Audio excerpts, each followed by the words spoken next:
Öncelikle çokça Kürt halkı tarafından, bizler tarafından çokça merak edilen bir soruyla başlamak isterim. Önder Apo'nun sağlığı, sıhhati, morali, motivasyonu nasıldı? Buradan başlayalım isterseniz.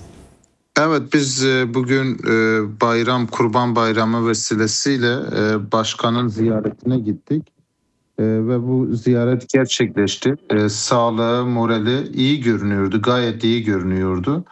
Yoğun bir şekilde çalışıyorlar. Yanındaki arkadaşları da kısa bir zaman dilimi için görebildik. Onların da durumu iyiydi. Genel anlamda durumları iyiydi ve moralleri de yerindeydi. Çalışmalarına yoğun bir şekilde devam ediyorlar ve bayram vesilesiyle de halkımızla bayram mesajını bizim aracılığımızla paylaştı kendisi zaten.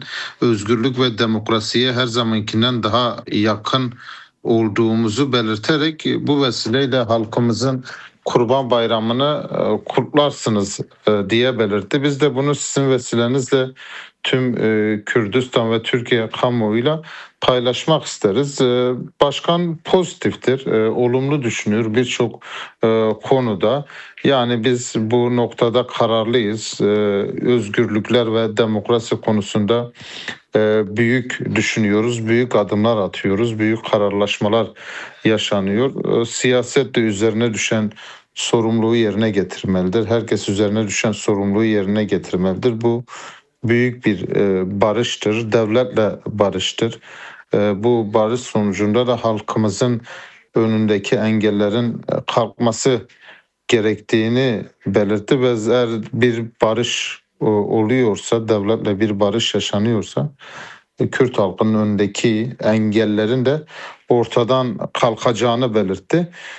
Durum biraz böyle aile görüşmesiydi. Kurban Bayramı vesilesiyle bu görüşme gerçekleşti. Halkımızın Kurban Bayramı'nı özgürlükler ve demokrasi temelinde başkan kutladı ve diğer konular konuşuldu.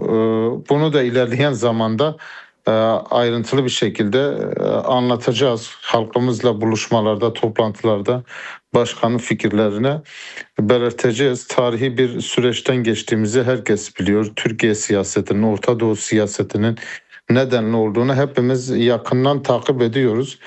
Başkan adeta hem kendi halkını bu yaşanan kaostan korumak için büyük çaba sarf ediyor. Orta Doğu'daki gelişmeleri hepimiz yakından takip ediyoruz. Adeta bir yangın yeri.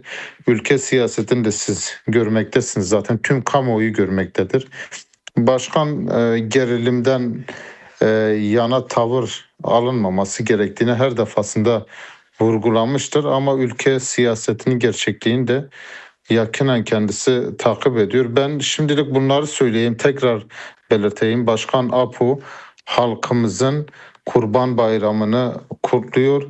Demokrasi ve özgürlüklere en yakın olduğumuz dönemden geçtiğimizi belirterek bu vesileyle halkımızın Kurban Bayramı'nı kutladığını tekrardan ben belirteyim. Peki değerli Ömer Öcalan, son kısa bir soru daha sormak isterim. Biliyorum yoldasınız, geri dönüş yolundasınız. Şimdi Önder Apo'nun sürecin temposuna ilişkin herhangi bir mesajı oldu mu ya da bir değerlendirmesi oldu mu? Yani bu görüşmeler heyetle yapılınca ayrıntılı bir şekilde değerlendirildi. Kamuoyuna da yansıdı. Sürecin yavaş ilerlediğini elbette belirtti. Lakin kararlılığını da belirtti. Yani bu sürecin amacına, hedefine %90 ulaşacağını ben düşünüyorum. Büyük bir ihtimal veriyorum. Bunun için çaba veriyoruz. Yani eğer bu demokrasi inşa edilirse, bu ülke barışla buluşursa bildiğimiz klasik demokrasilerden ben bahsetmiyorum.